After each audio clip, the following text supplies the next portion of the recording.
I'm sharing 5 ways your B2B SaaS can rank top of Google and finally drive a steady flow of signups or demos.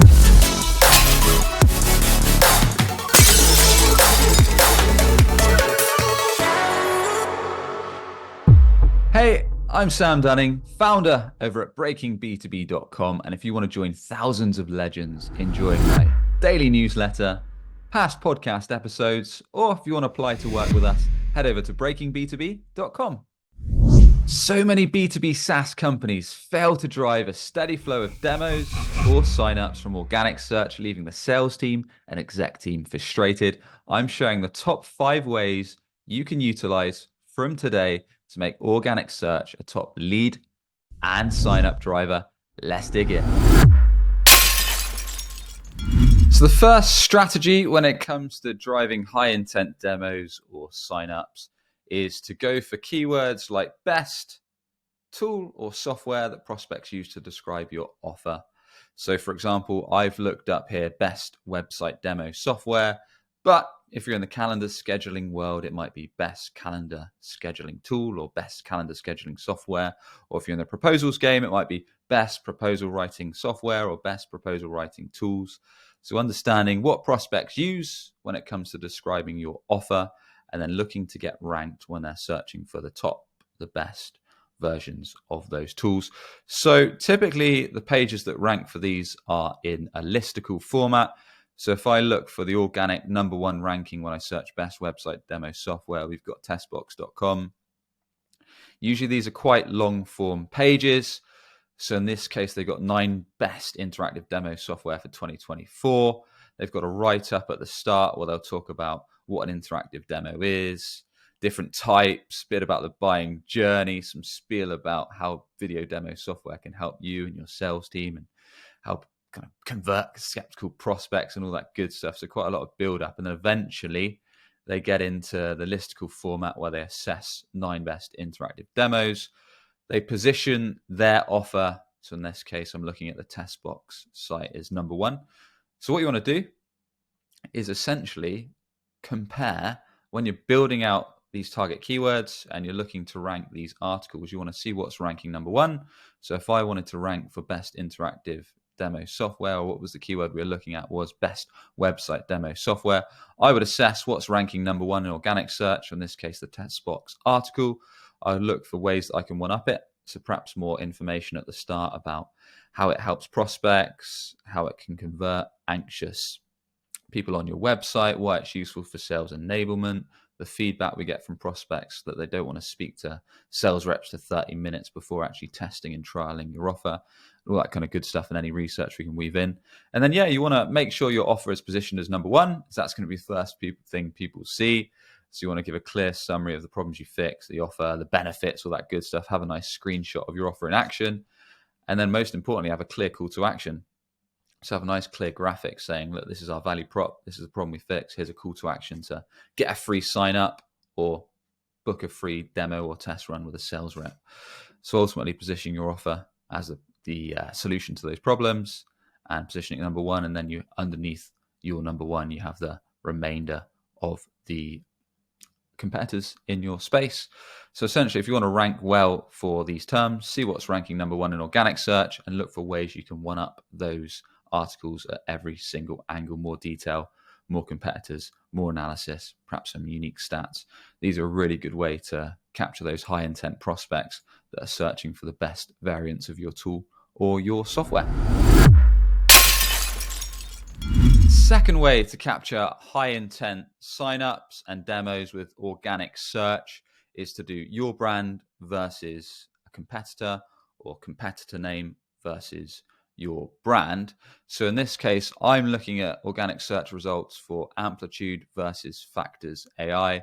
Factors.ai, one of their offers is they allow you to identify the B2B prospects that are looking at your website, and then you can tailor outreach for your marketing and your sales team to go after those high intent prospects that are in market for your solution, and then start marketing to them to drive pipeline and revenue through those in-market prospects visiting your site and more.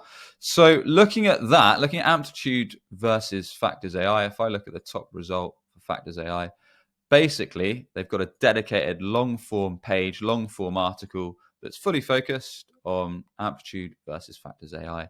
It compares the features, compares a summary of each, explains what Amplitude does, explains what Factors AI does. What I should mention as well is both on this article and the previous format for best X software or best X tool is you've got to give an unbiased, a fair review.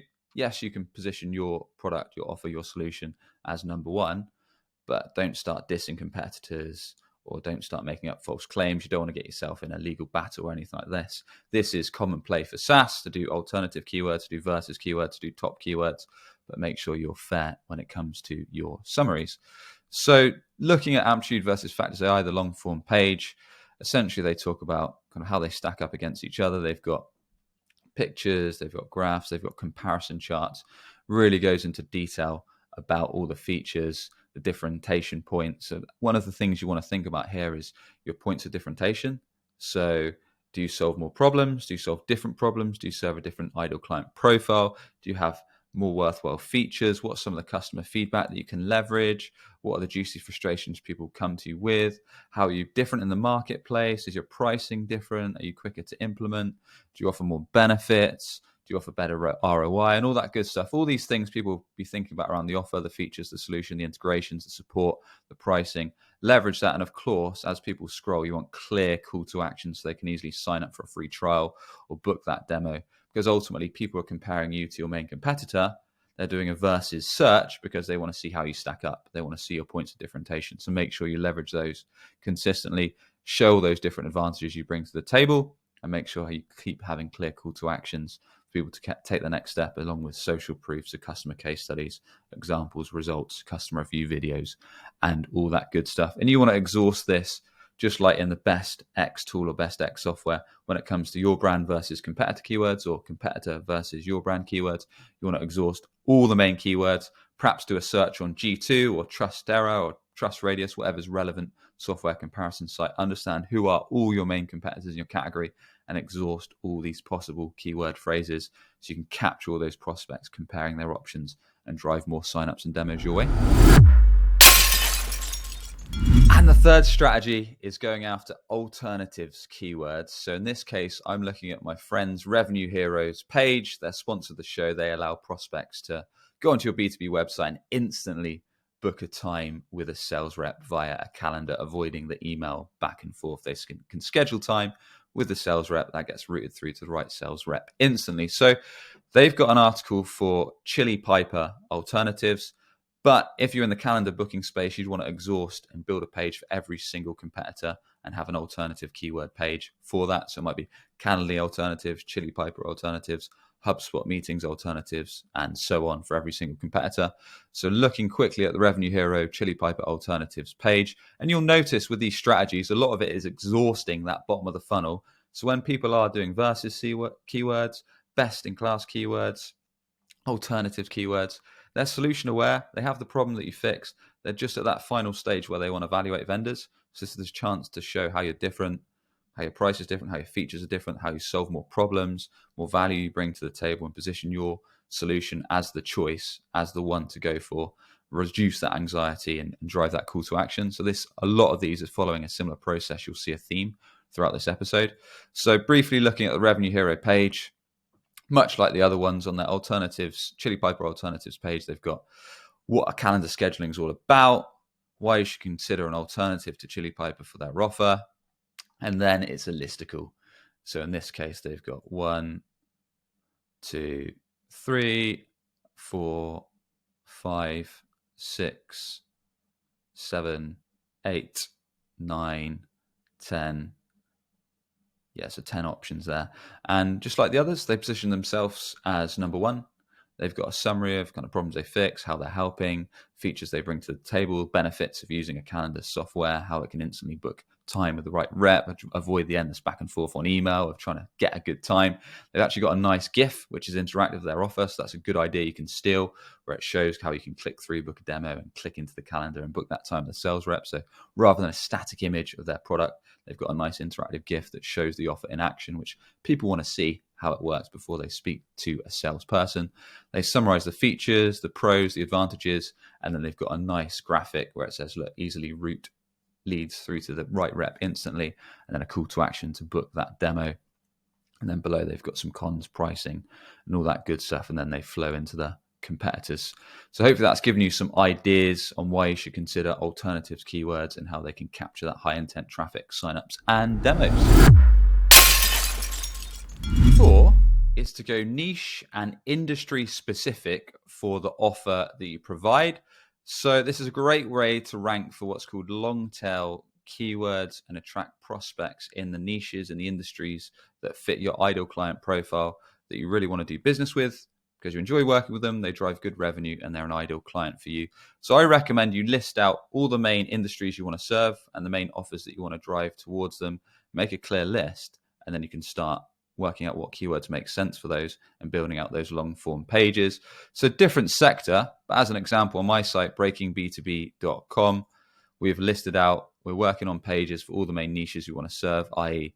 B2B SaaS SEO, B2B SaaS web development, B2B web development. We're working on B2B fintech web design, B2B SEO for fintech. So as you can see, there's a theme, all the main services plus industries we want to serve. And we've built out long form pages for each one, which clearly shares kind of the problem we fix, kind of why prospects might struggle with SEO for their SaaS or their B2B company. We've got a video walk. We've got social proof of logos and brands we've helped, and then we walk through our process, what's involved, on-page SEO, link building, off-page SEO, content creation, customer results, some social proof. Then we've got some pricing, some examples, and some FAQs at the bottom, so a real detailed long-form page. But moving this to SaaS, what you'll see is that sometimes if you search, so for example, if I search calendar booking tool for SaaS, so calendar booking, and then SaaS is the industry, so calendar booking tool for SaaS, which is the industry, you'll see my friends at RevenueHero ranking towards the top again, but this actually opens a listicle. So what you want to do is when you've nailed down those offers plus niche that you want to rank for, look at the search intent. So look what's ranking top of organic search and on-paid results on Google. What is it? Is it listicle or is it a long form page format?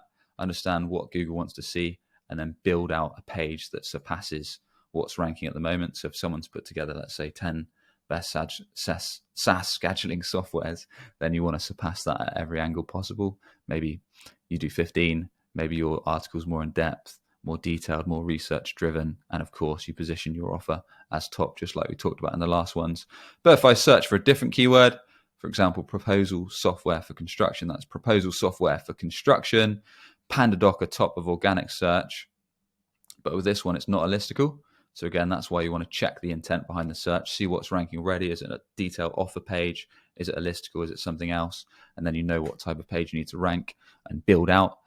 So with the PandaDoc construction proposal software, they've got a super long form page that kind of shares what it does, the suites and tools that they use, the features, results you can expect, social proof. They've got some FAQs at the bottom about security, pricing, how the process works and more. So yeah, this is a few ideas for how you can attract those high intent prospects. Make sure you do search it on Google first, understand what the intent is, then build out that long form page to surpass your competitors. Then you can start capturing those niche specific ideal clients and drive demos and signups that way. And the fifth and final tip is about making impactful how-to pages, how-to articles using the Jobs to be Done framework.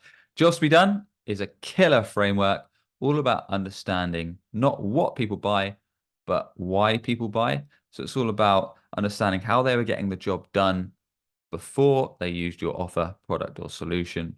And that tipping point where they stopped making progress, realized a problem was becoming so frustrating, so painful, so annoying that they had to make a change to then be able to continue and make some progress with that job. So it's all about researching.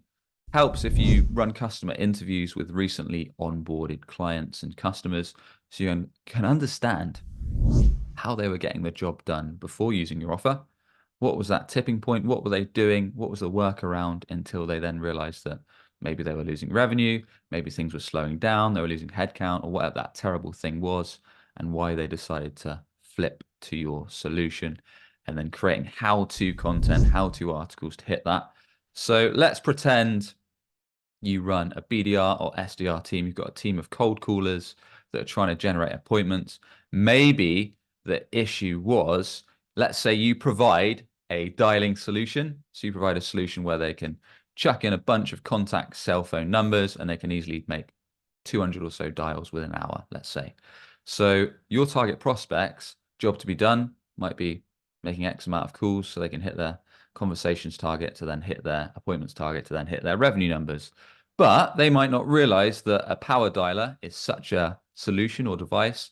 So they might be researching how they can make more dials to cell phone numbers within a set amount of time. So they might search on Google something like how to make more B2B dials to cell phone numbers.